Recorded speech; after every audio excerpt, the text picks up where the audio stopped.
Deposit. Every time nagdi-deposit tayo. Naranasan niyo na ba yun? Anong kinukuha natin? Deposit. Slip. Okay, ilalagay mo doon sa account name. B-Mobile Technology. Nasundan? Yes. Di ba sa baba nun, account number. Yung iba nagtatanong, magbubukas pa ako ng bank account? Hindi na po. Okay, magdi-deposit ka sa B-Mobile accounts. Diyan ay sa kumukuha yung account number. Ano yung unang-unang mong babasahin kung nakikinig ka sa akin? Quick guide. Okay, deposit to banks will be credited on the next banking day. Deposito ka ngayon, bukas dadating na yung load wallet mo. Huwag mo namang gagawin, wala ka ng pondo, tsaka ka maglalagay ng pondo. Tama ba? Di ba sabi nga ng matatanda, daig ng maagap ang masipag. Tanong, maagap ka ba? Maliwanag ba? Yes. Naintindihan? Yes. Kung naintindihan mo, pumalakpak ka nga ng 2 kalahati. Okay, ito maganda. Nung na-dispose mo yung 20 na access cards mo, nakabawi ka na ba? Yes. Itong tanong, yung bumili sa'yo ng 20 na access cards mo, lagi ba nilang gagamitin yun? Yes, kasi merong, bibili pa ba sila sa tindahan? Hindi na. Ito maganda. Every time they load, meron ka pa daw 1%. Okay, example, ma'am, taga-saan ka? Quezon City, malapit lang. Taga-ano rin ako, ma'am. Saan barangay ka, ma'am? Po? Tatalon. Tatalon na, ma'am? Okay, Tatalon. Okay, okay lang ba, ma'am, ngayon? Palayawin kita, taga Las Piñas ka muna. Okay lang? Ngayon lang naman eh. Taga-saan si ma'am? Las Piñas. Okay, ma'am, tanong, matulungin ka ba? Parang nagduda ka doon. Tama ba? Bakit ka natanong kung matulungin ka? Pag na-dispose mo yung 20 na access cards, natulungan mo ba yung mga kaibigan mo magkaroon ng discount? Yes. Tanong, matulungin? Yes. Ito maganda. Every time nag-load sila, ikaw, meron ka pang ilang percent? Ilang percent? 1%. Ilan yung nabentahan mo ng cards? 20. Tanong, sila lang ba may cellphone sa bahay nila? Sila lang ba may cellphone sa opisina? Sila lang ba may cellphone sa school? Hindi. Ibig sabihin, kaya rin ba nila loadan yung malalapit sa kanila? Kaya rin ba? Yes, lahat ng prepaid products, kaya nila loadan. O simple lang, ibig sabihin, madali lang ba maubos yung 1,000 na load wallet sa isang araw? Mabilis lang ba?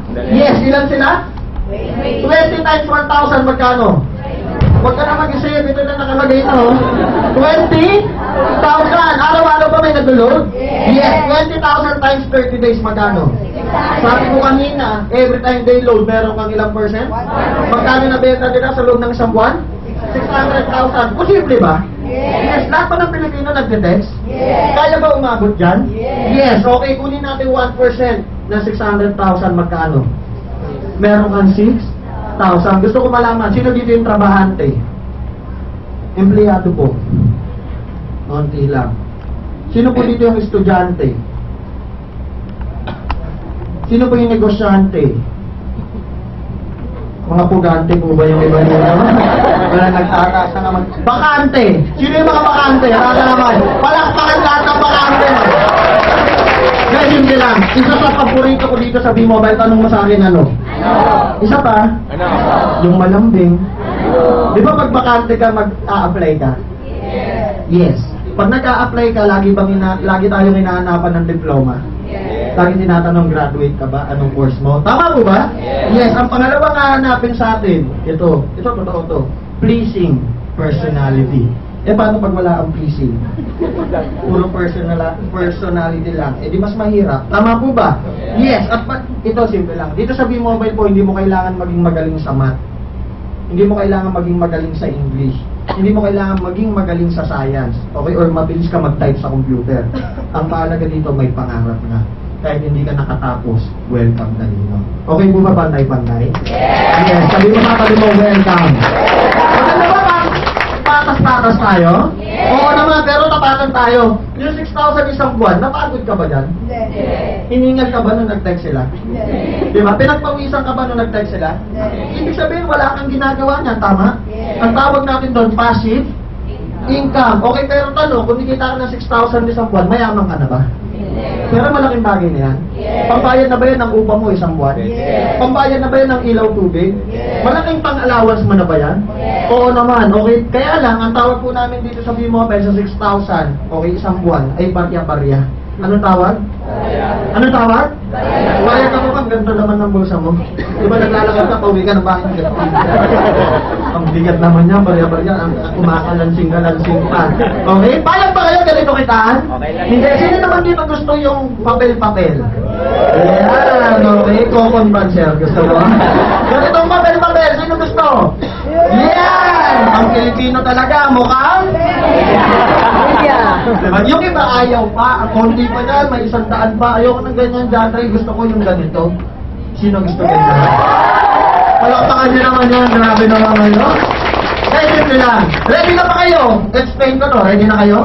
Yes. Pero bago ko ituloy yan, lagi ako nagbibigay ng warning. Ano binibigay ko? Warning. Sabi mo sa katabi mo, makinig ka, may warning. Sa kabila, sabihan mo rin, makinig ka, may warning.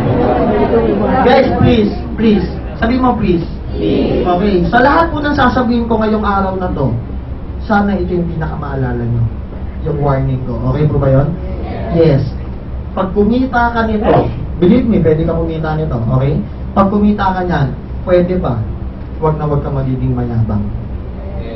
Pwede po ba yun? Yes, kasi tandaan mo, ang tao mo pag mataas at laging namimintas, pero sarili kong pera ang iyong winawalas. Ang tao mo pag mataas, yan ang bumababa. Ang tao mo pag kumbaba, yan ang. Sabi mo nga, promise. Hindi ako magiging mayabang. Yan, baka ikaw naman yung, hindi ako magiging mayabang. Nung kumita ka na nito, paglabas mo ng bahay, tinatanong ka ng best friend mo, best friend, saan ka pupunta? Sabi mo, puyo. Wala ka nang kakilala. Tama po ba guys? Simple lang. Marami kasing tao, nung kumita, lumaki na rin yung ulo. Tama po ba? Yes, okay lang ba pagka kumita ka, na-bless ka ng ganyang karaming pera, pwede ba tumulong ka sa kapwa mo? Yes, simple lang. Ito nakikita ko sa future. Sa future po, malamang ito mangyari. 1 year, 2 years from now, maraming matatayo ang B-Mobile na charity. Yes. Okay ba yan?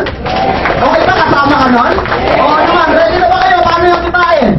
Sabi mo kanina, pinapairam ng Penta Capital ang ABS? CBN. Ano yung pinaka-produkto natin? Access Card. Kung pinapairam ng Penta Capital ang ABS-CBN, kayang-kaya ba bayaran ng Penta Capital ang ABS-CBN para ilagay yan sa commercial? Yes. Kaya hindi? Kaya. Pero tanong, nakita nyo na ba yan sa commercial? Nakita nyo na? Tanong nyo sa akin, bakit? Isa pa. Simple lang po. Kasi pag nilagay sa commercial, sino kikita? ABS-CBN, GMA7, ABC5, diba? Yung mga endorser. Sino ba yung mga endorsers ngayon? Artista. Sino ba yung mga sikat na endorser na artista ngayon? Piolo Pascual, diba? Dinabas lang yung abs. Milyon na. Aga mula, kumagat lang ng burger. Magkano binayad? Dito hindi ka kakagat ng cellphone. Tama po ba? Manny Pacquiao. Marami bang commercial si Pacquiao? Kaya ba sa bayaran ng Penta Capital para endorse yung access cards? Kaya hindi? Kaya. O example, ako na si Pacquiao. Ito na commercial, hawak-hawak ko na yung access card. Sabihin lang ni Pacquiao, B-Mobile load. Magkano yung babayad kay Pacquiao? Di ba mayaman na siya? Bayad ba kayo? Siya lang yayaman? Okay lang ba dito? Ikaw ang papayamanin ng B-Mobile? Yes! Ibig sabihin, magiging endorser ka na. Okay, para mas maintindihan nyo. Okay ba mas maliwanag? Yes, para hindi po masayang yung oras nyo. Para mas maliwanag lang. Sino po dito nakanood na sa cinema? Sinihan po. Yung isa bumulong, Betamax ba yan? Diba yun, okay? Example, nanood ka ng sine. Ano ba yung magandang palabas ngayon? Ha? Yun, yung hindi. Yung may kamukha ko. Yung si Jacob. Bringing Dawn. Kamukha ko ba si Jacob? Example, nanood ka ng Breaking Dawn. Ano pinanood mo? Pag uwi mo ng bahay, nakita mo yung mga kaibigan mo, kunintuan mo sila, ang ganda ng ng Breaking Dawn. Wapo ni Jacob, kamukha ni Jackie, yung sabi mo ba? Sabi ng kaibigan mo, ikukwento mo ba? Oo, ikukwento ko sa inyo. Sabi niya, huwag mo nang ikukwento. Sinabi mo na maganda, kitang-kita sa mukha ko, manunood na lang kami bukas. Nung nanood yung mga kaibigan mo kinabukasan, kumita ka ba? Kumita ka ba? Hindi. Sino kumita? Sino kumita? Pero bakit nanood yung kaibigan mo? Diba kwento mo? Ibig sabihin, gagamitin natin dito yung kapangyarihan natin mga Pilipino. Ang kapangyarihan natin, dakilang chismoso, chismosa. Totoo hindi? Sa araw-araw na pag-chismis natin, sino ba chinichismis natin? Buhay ng ibang